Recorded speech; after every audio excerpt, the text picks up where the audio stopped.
Good morning. It is Monday. Well, it's actually afternoon, 12:08, because I've spent the past half an hour trying to get Chrome to recognize. There we are. My video caught up. Good. All right. So it's 12:08 because I spent the past half an hour trying to get Chrome to recognize my camera. And every time it kept saying, "Please log in to YouTube to verify it's you," and I kept going to YouTube and not getting the link, and then I was like, well, try another way, and they was like, well, you can't do any other way because there's more secure options available to you. And it was just an endless loop for a half an hour. And I could have gotten frustrated, and I could have gotten um like, what the fuck? But I actually didn't. I found the whole thing amusing, and I just was like, well, eventually there's gonna be some other option. So I clicked get help, it'll take 3 to 5 days. Okay. So I relaunched Chrome, and I relaunched all of it, and then all of a sudden it worked, and I got a text message, and it was perfect, and I could verify my accounts, and it was just nonsense. Um, and all who knew all I needed to do was update my browser. And I never use Chrome. I don't Chrome doesn't actually like Mac. They don't really talk to each other very well. So I don't use it very much, but I can't go live in Facebook other than in Chrome because Safari, for some reason, Safari doesn't play with, I don't know, whatever. I can't, I never. So my Safari browser is the browser that's on my Mac. I use that for everything except going live. I can only go live in YouTube and here in Chrome.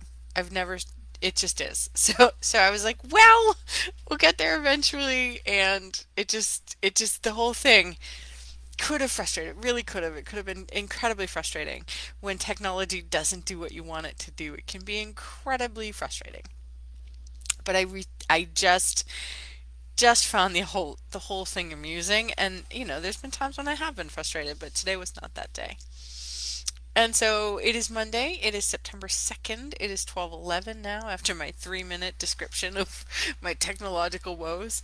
I can't even, Mercury isn't even retrograde anymore. So I got nothing. Although a couple of planets are. I think Uranus is. Big deal. Pluto is going retrograde. I read recently that Pluto backtracking into Capricorn is like an invitation to finish anything that was started in 2008 in terms of personal growth. And think about where you were in 2008. I had just I was just about to get married. 2008? Yeah, I was just about to get married in 2008. So my life has significantly changed since then. Um, so, and then I looked at where, let's say, Pluto falls in your chart. Mine happens to be in Libra, and it also looks at where which house Capricorn is in your chart. Capricorn happens to be in my fifth house, which is I wrote it all down so I could tell so I could speak to it cogently. My fifth house. Children, love, romance, fun, personal creativity, and entertainment. And so it I was like, all of that, of course. Again, if we look back to 2008, that entire aspect of my life has changed. I mean, I wasn't even a mom then. So I can clearly see that there will be some significant completion cycles for me over the next couple of months. And if you don't know enough about astrology to know what any of this means, I invite you to get either a reading, or look at, like, there are some apps that really explain this really well. One of the astrologers I follow is Astro Bella, or Bella Luna, and she explains the houses really well, and she explains your personal aspects really well. She doesn't do such a great job of, like, the global energies of what it means, like, as a collective, but she does a really pretty good job of that personal aspect. I also read that the like some of the signs that will be the most affected by this Pluto retrograde: Aries, that's my sun sign; Libra, which is where my Pluto lives. Great, I got a double whammy. Capricorn, obviously, which is my fifth house, and some other sign that I had in pretty strong measure. And I was like, oh, yippee! And I say, bring it on, right? My second house is money and values and assets, and that's where my Libra lives. That's where Pluto lives. So I could look at this as like a oh shit moment, or I could look at this as a beautiful culmination of the last 16 years of work. And shit, man, have I done some fucking intense work in the last 16 years. Like the deepest, most powerful, most transformative work I've ever done has been in the last 16 years. I wasn't even a life coach in 2008. I had just gotten a Reiki master. Like I was a neophyte. I mean, I had been doing that work for what, 8 or 9 years at that point, but I wasn't anywhere near where I am now in terms of growth and consciousness and spirituality. And like I said, the deepest work I've done has been in the last 16 years. So I'm excited for this, let's say, culmination. But what this also means is there's some big changes collectively because of the planets, because of what's going on, because of the astrological shifts. We're talking like disruption and change and endings of the status quo, and we can feel that. We can see it. We've experienced that over and over and over again. You know, just in the sheer magnitude of where we have come in the past 16 years, politically, socially, as a country, as a global nation. 2008 was a long time ago. So I invite you to look at where were you personally in 2008? What has been your journey in the past 16 years? What have you noticed? What has worked? What hasn't? Where have you? What's your focus? What's changed? What are you? And so we also have a new moon today, which is all about manifesting. And so can what do you want? What is, I say this all the time. I say this in my newsletter. I said this a couple of weeks ago, and I know I actually pissed a couple of people off by saying it, but like, what is the world you want to create? And who do you want to create it with? Like, who are the people that you want to spend your time, energy, focus, attention on with? I mean, my priorities have the people that are the closest to me now weren't even in my world 16 years ago. I mean, my family obviously is the same. Kate and I have this amazing relationship now after some years of hardship. But in 2008 we weren't even married yet. So we've gotten married and divorced and come out on the other side as friends in a in a 16-year span. Like right? That's what I say. Like profound shifts have happened. So where were you in 2008? Where are you now? How does that define the next, again, because this is the last time Pluto will be in Capricorn in our lifetimes. We are entering into the Aquarian Age. The Aquarian Age is all about humanitarian efforts and connection, collective we, right? The forethinking experience of Aquarius is inviting us to finally shed the last vestiges of the old, of the patriarchy, of the imbalance and inequities. And we are being invited to be more forward thinking. But that won't be true probably until the end of this year or actually the beginning of next year. So for the time being, we get to be in this place of like, what do we want to create? And the more clear we can be, and again, clear in terms of what we want. What are we for? Not necessarily what we don't want. We're very good at identifying what we don't want.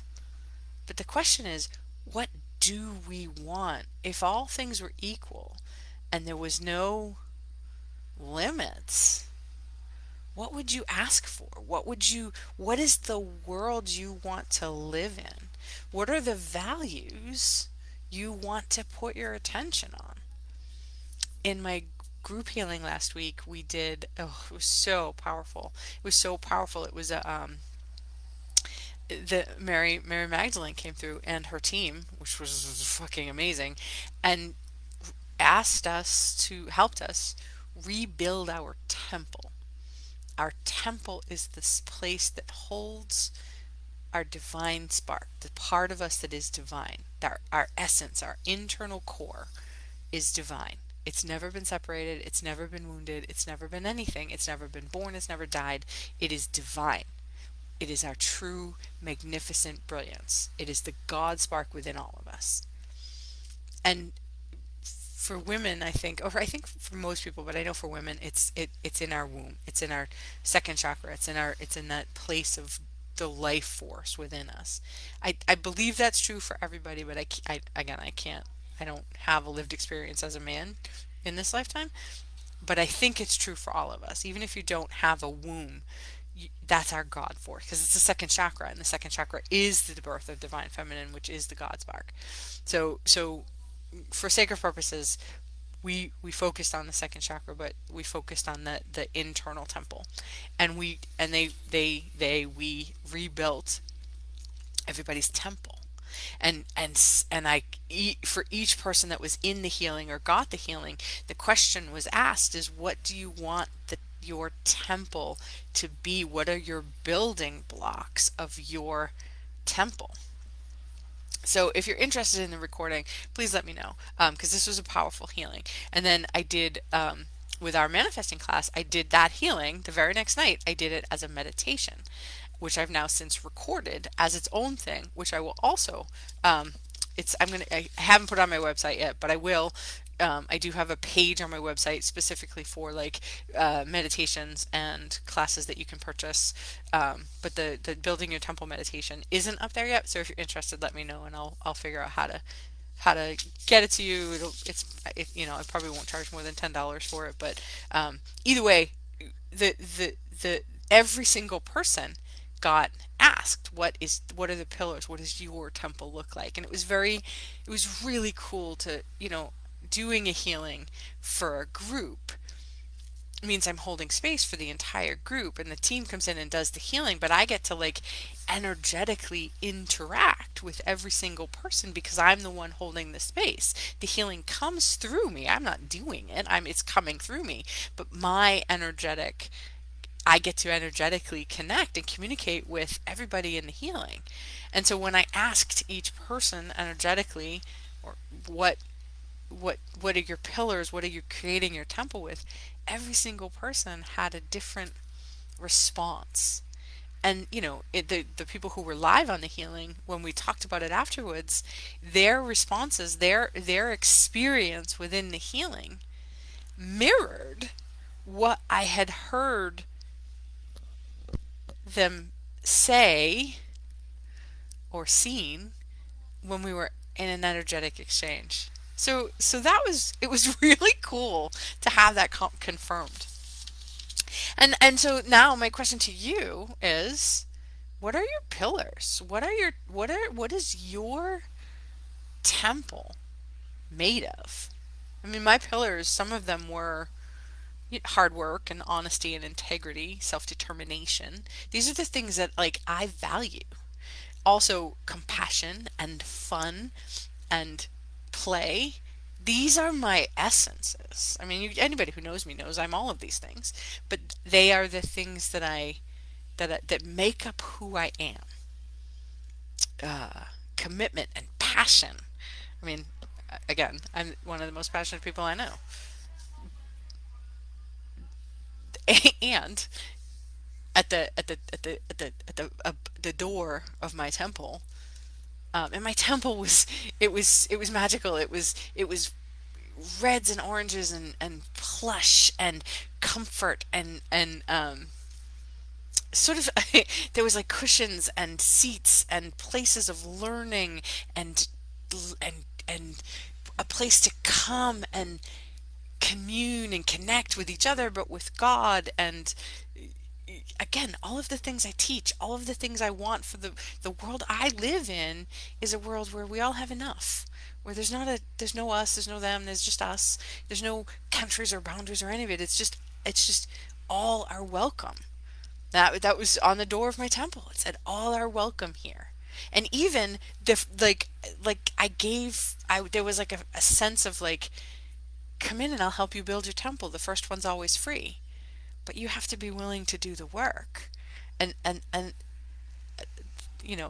at the Temple of Apollo at Adelphi Academy in ancient Greece, it used to say know thyself, which I ascribe to. Know thyself. Like that's how we heal. Right underneath it though, it said abandon victim, all ye who enter here. And as we were doing the healing and the meditation, there was that real sense of like, you don't get to blame anybody else. There's nothing has ever happened to you. So you want to come and study and learn and worship at the temple. It is open for everybody. But you have to do the work, the self-determination work of claiming your brilliance, your magnificence, your right to be here. And I left that healing just feeling so full and rich and alive and present and so full. Like that, without question, without doubt, just a deeper connection to source. And I really want that for everybody. I mean it sincerely. The first one's always free. Like let me help you build your temple. Please. I mean, I really, this is what drives me. This is what I long for, what I live for, I know what I'm here to do is to teach this. And if money's the issue, talk to me about it. I will never let money stop you from doing the work. There's got to be an energy exchange. But I will never let money stop you from doing the work. So please let me help you build your temple. If nothing else, get the healing. I mean, short money, and get the meditation for even shorter money, and let's have a conversation. Let's talk about it, because I mean this as infinitely sincerely as I possibly can. The world needs your light. That's all I really have. It is now 12:26. I hope you have a beautiful day. It is a gorgeous day out, and I hope you get to enjoy it. We are quickly, rapidly approaching my favorite season of the year. So I know everybody loves summer, and I am just nope.